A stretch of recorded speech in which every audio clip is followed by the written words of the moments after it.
Brought to you by Penguin.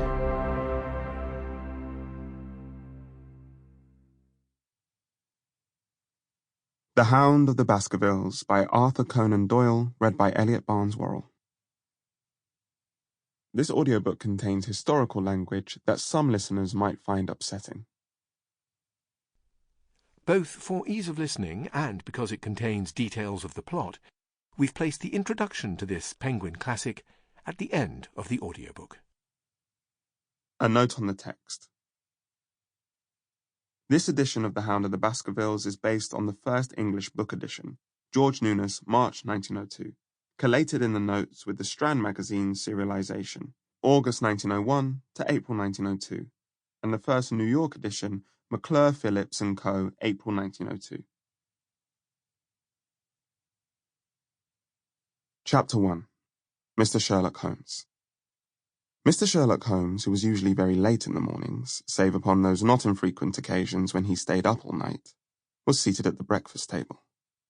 I stood upon the hearthrug and picked up the stick which our visitor had left behind him the night before. It was a fine, thick piece of wood, bulbous-headed, of the sort which is known as a Penang lawyer. Just under the head was a broad silver band nearly an inch across, to James Mortimer, M.R.C.S., from his friends of the C.C.H., was engraved upon it, with the date 1884. It was just as thick as the old-fashioned family practitioner used to carry, dignified, solid, and reassuring. "Well, Watson, what do you make of it?" Holmes was sitting with his back to me, and I had given him no sign of my occupation. "How did you know what I was doing? I believe you have eyes in the back of your head."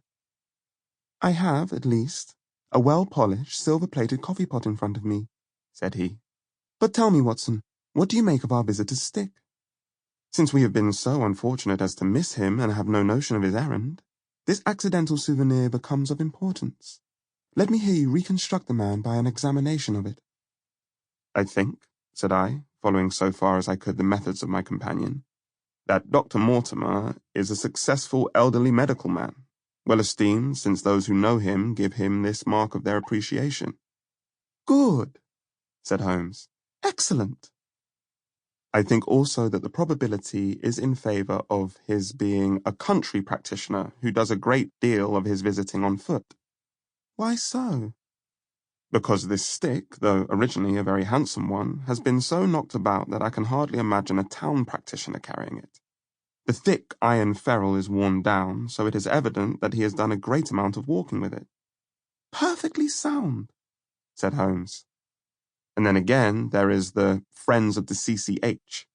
I should guess that to be the something hunt, the local hunt to whose members he has possibly given some surgical assistance, and which has made him a small presentation in return."